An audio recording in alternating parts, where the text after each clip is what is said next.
فرمایا ذالک فضل اللہ یؤتیہ من یشاء، یہ اللہ کا فضل ہے، دیتا ہے جس کو چاہتا ہے۔ واللہ ذو الفضل العظیم، اللہ بہت بڑے فضل کا مالک ہے، اس کے خزانہ فضل میں کمی نہیں ہے، اس کے تو اتھاہ خزانے ہیں بے کنار، وہ جس کو چاہے دیتا ہے۔ ایک بہت بڑا فضل ہے جو، اب دیکھیے اس فضل کی ترتیب نوٹ کر لیجئے۔ سب سے بڑا فضل، سب سے بڑا فضل، سب سے بڑا فضل محمد الرسول اللہ صلی اللہ علیہ وسلم پر ہوا۔ ان فضلہ کان علیک کبیرا، اے محمد صلی اللہ علیہ وسلم، اللہ کا فضل آپ پر تو بہت بڑا ہے، بہت بڑا ہے، بہت بڑا ہے۔ جو آپ کو مقام جو عطا ہوگا، مقام محمود قیامت کے دن، آپ کے ہاتھ میں آپ فرماتے لواء الحمد بیدی، اللہ کی حمد جو ہے اس کا جھنڈا میرے ہاتھ میں ہوگا، اور دربار اخروی جو ہے اللہ تعالیٰ خود صدارت فرما رہے ہوں گے، وجاء ربک والملک صفا صفا، آ جائیں گے پروردگار بھی، کیسے نزول ہوگا وہ ہم نہیں جانتے۔ قرآن کہتا ہے میدان حشر میں اللہ تعالیٰ جو ہے نازل ہوں گے، نزول فرمائیں گے، اور فرشتے ہوں گے صفے باندھے ہوئے، اور پھر پوری نوع انسان کی حاضری ہوگی۔ وہاں حضور فرماتے ہیں لواء الحمد بیدی، آپ کا نام کیا ہے؟ محمد، احمد، اور حمد سے یہ الفاظ بنے ہیں، حمد کا جھنڈا میرے ہاتھ میں ہوگا، اور اس روز جو حمد میں کروں گا اللہ کی، آج وہ نہیں کر سکتا۔ یعنی اس وقت اللہ تعالیٰ کی معرفت جس حد کو پہنچ چکی ہوگی، آج چونکہ بہرحال حجاب ہے، پردہ حائل ہے نا آخر، لہذا میں اتنی حمد اللہ کی آج نہیں کر سکتا جو حمد اس روز کروں گا۔ تو اللہ تعالیٰ کا سب سے عظیم فضل، خاتم المرسلین، خاتم الانبیاء، انسانوں میں سے سید البشر، وہ انسان محمد ہے صلی اللہ علیہ وسلم۔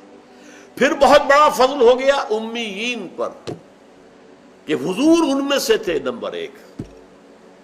یہ تو اللہ تعالیٰ کی بہت بڑی رحمت ہے، بہت بڑی فضیلت ہے، امیین کو فضیلت ملی، انہی میں سے ایک آدمی کو چن لیا گیا، انہی میں سے ایک شخص۔ اب ظاہر بات ہے کسی کا وہ بھتیجا تھا، کسی کا وہ پوتا تھا، آپ کو معلوم ہے عبد المطلب کے پوتے تھے نا آخر حضور، آپ کے والد آپ سے کی ولادت سے پہلے انتقال کر گئے، لیکن ابن عبداللہ تھے نا، حضرت خدیجہ کے شوہر تھے نا، ابو طالب کے بھتیجے تھے نا، عباس کے بھتیجے تھے نا، تو انہی میں سے فرام دیئر اون کتھ اینڈ کن ہم نے نازل کیا۔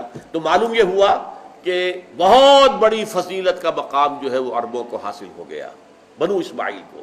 یہی وجہ ہے کہ سب سے بڑے عذاب کے مستحق بھی وہی ہوں گے، جن کے رتبے ہیں سوا، ان کی سوا مشکل ہے، جن کا مقام بلند ہوتا ہے۔ سورہ احزاب میں فرمایا گیا یا نساء النبی لستن کاحد من النساء، اے نبی کی بیویوں تم عام عورتوں کے مانند نہیں ہو، اگر تم میں سے کسی نے کوئی غلط حرکت کی تو سزا دوہری ملے گی عام لوگوں کی نسبت۔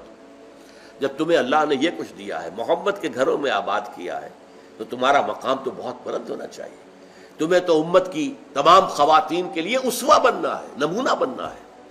تو فضل نمبر ایک محمد الرسول اللہ پر، فضل نمبر دو امیین پر، اور فضل نمبر تین میں ہم بھی شامل ہیں، آخرین منہم، ہم ہندی ہیں یا کچھ اور ہیں، یا کوئی افغان نسل سے ہے، یا کوئی ترک ہے، یا کوئی مغل ہے، کوئی بھی ہے، یہ سب کیا ہے؟ آخرین منہم۔ بہرحال اللہ تعالیٰ نے ہمیں بھی چنا، ہمیں پسند کیا، ہمارے آباء و اجداد کو اسلام کی جو ہے توفیق دی، اسی سے ہمیں اسلام جو ہے اب تک پہنچا ہے۔ تو ذالک فضل اللہ یؤتیہ من یشاء، یہ اللہ کا فضل ہے، اللہ جسے چاہتا ہے دیتا ہے۔ سلیکٹ کر لیا محمد کو صلی اللہ علیہ وسلم، یہ اللہ کی مشیت تھی۔ سلیکٹ کر لیا امیین کو کہ ان میں سے نیوکلیس بنانا ہے امت محمد کے لیے، یہ اللہ تعالیٰ کے فضل تھا۔ اور ہم میں سے بھی جس کسی کو بھی اللہ نے قبول کیا، ہمارے آباء و اجداد کو، وہ بھی فضل میں شامل ہو گئے۔ ذالک فضل اللہ یؤتیہ من یشاء واللہ ذو الفضل العظیم، اللہ تعالیٰ تو بہت بڑے فضل والا ہے، اس کے فضل کے جو خزانے ہیں وہ اتھاہ ہیں۔ دیکھیے فضل وہ اس چیز کو کہتے ہیں جو بلا استحقاق ملے۔ اجر یا اجرت وہ ہے جو آپ محنت سے حاصل کرتے ہیں، وہ اجر ہے، اجرت ہے، اردو میں ہم اجرت بولتے ہیں، اجر ہے۔